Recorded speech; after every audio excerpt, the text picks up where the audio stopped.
两个少年正商量着去哪里嫖娼，突然发现一个打扮靓丽的女孩独自一人坐在街边，这不正好有送上门的了吗？ Yeah, she got a nice body though. 随后就将女孩再次放倒在地。可就在这时，一个清洁工恰巧路过，急忙上前制止了两人。更凑巧的是，巡警也及时赶到，于是将3个男人全部逮捕了。小黑据实交代是他见义勇为救了那姑娘，但另外2人却反咬一口，污蔑是小黑行凶，他们反而是救了那个女孩。不过很快 DNA 检测结果就出来了，可奇怪的是，女孩身上竟有2个人的 DNA。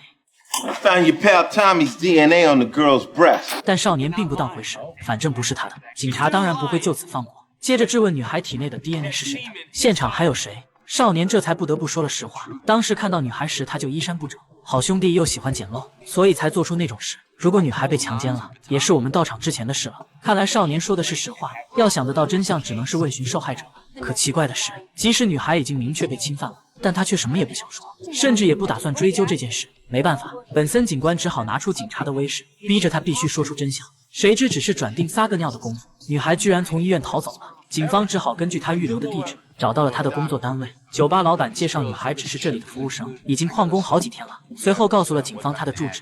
接着图图和黄毛来到了公寓，不成想克莱尔刚开门就晕了过去。看来警察来的刚刚好，然后顺理成章，女孩又被送回了医院。她坦言只是吃错了安眠药而已，并没打算自杀。既然如此，那就说说你被强奸的事吧。起初克莱尔只交代是在酒吧包房里发生了关系，但为了保住工作，就不再往下说了。毕竟未成年人找工作很难。谁知黄毛直接绝了他继续留在酒吧的念头。本森也承诺会给他找份新工作，安排新的住处。克莱尔这才说出来实情。那晚老板让他去给 VIP 客人结账，但又说那人是免单的。 GFB, girls food beverage. Except he didn't like any of the strippers. He said that they were all whorish. And then I was sweet. I brought him a drink in a private room. He started groping me. Usually the bouncers are all over guys like that. Nobody came and told him that he could put it in my mouth. He got mad. He said he wanted more. At least it didn't last long. 这下老板有麻烦了，图图要他马上交代，可老板却油滑得很，不仅声称监控坏了，而且还想找人摆平警察，铁了心要保护那个强奸犯。警方一时也拿他没了办法，只好先将克莱尔安排好。哪知刚来到了新公寓，新泽西州的警察就找上了门，出示了逮捕令，就要将他带走，罪名是信用卡诈骗和盗窃重罪。原来克莱尔曾在老板开的分店工作过，按照他的吩咐多收过客人的钱。这件事发生的可真是太蹊跷了。本森告诉巴尔巴检察官 Day that we pick Perry up, Claire just happens to get arrested by Hudson County sheriffs. 敏锐的巴尔巴立即懂了他的意思。He got his cronies to up the pressure on Claire so she dropped the charges. It's not a bad plan. So how hard is it going to be to get her out of there?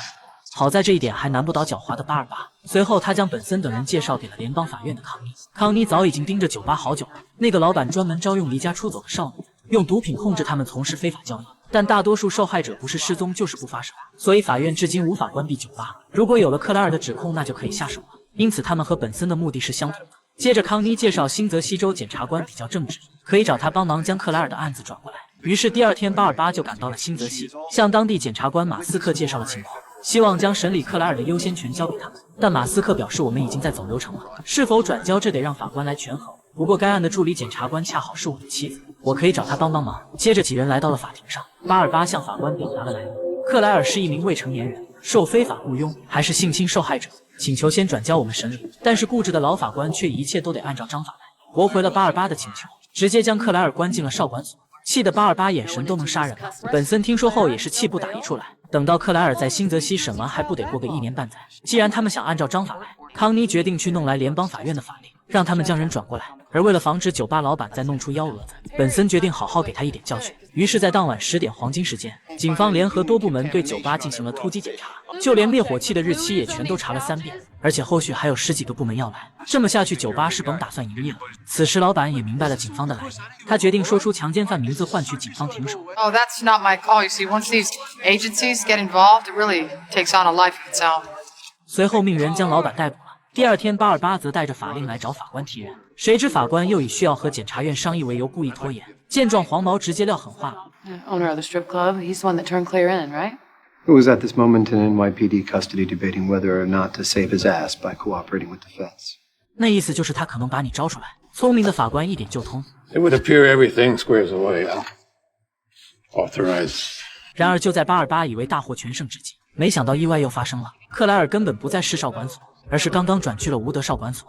黄毛当时就感到了不妙，然后本森紧急赶到了吴德少管所。尽管手里有着跨州释放法令，可是老女人却说克莱尔因为打架已经关进禁闭室了，既然进去了就得关够时间，态度是相当强硬。警察又没了办法，结果略一调查，原来吴德少管所属于私人的，由政府拨款补贴，所以关的人越多就挣得越多。上一季度利润还创了新高，那些少年犯就是他们的摇钱树。而更严重的是，老法官经手的少年犯都会转到那里，明显是在为少管所拉业务。看来双方之间肯定有猫腻，所以必须要查清他们的资金流向。而对于克莱尔，还得康妮出手，他马上又弄来了总统手令，吴德少管所不得不放人。但克莱尔已经被折磨得不成人样，在禁闭室里不仅没水喝，还被强行喂药，没死也脱了层皮。好在本森及时进行了心理按摩，保证以后再也不会有人把你带走了。这时尼克也收到了关于吴德少管所的调查，他们每月都会给一家公关公司打25000块钱，而奇怪的是这家公关公司只有吴德这一个客户，更奇怪的是他的老板竟是一个患老年痴呆的87岁老太太，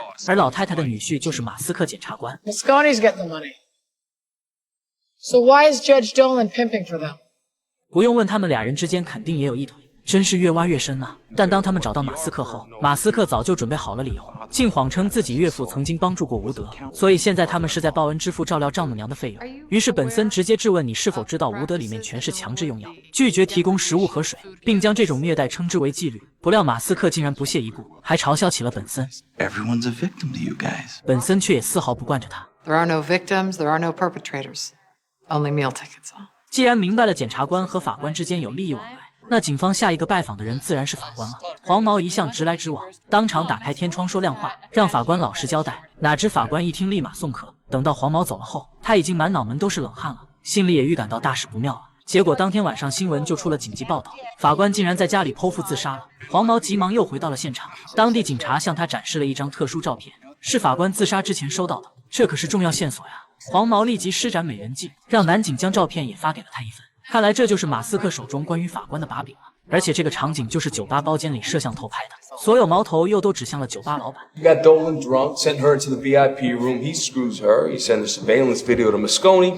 Both of you own a judge. Then the girl mysteriously disappeared. 老板当然不承认了。828直接点出你将面临最严重的强迫卖淫罪指控。如果现在合作的话，还有的谈。可是老板很讲义气，就是不松口。 Old school. Now you're a real stand-up guy protecting some mook who raped one of your own girls. The times have changed, Perry. Are you gonna be the last schmuck in Jersey to honor the code? 然后828又加了把火，说法官已经死了，下一个就是你了。就这样，老板终于被攻陷了，交代了一切。随后本森就带着克莱尔来指认凶手了，强奸他的竟就是检察官马斯克。 Are you sure? He raped me in the VIP room. It's like he thought I was part of the deal.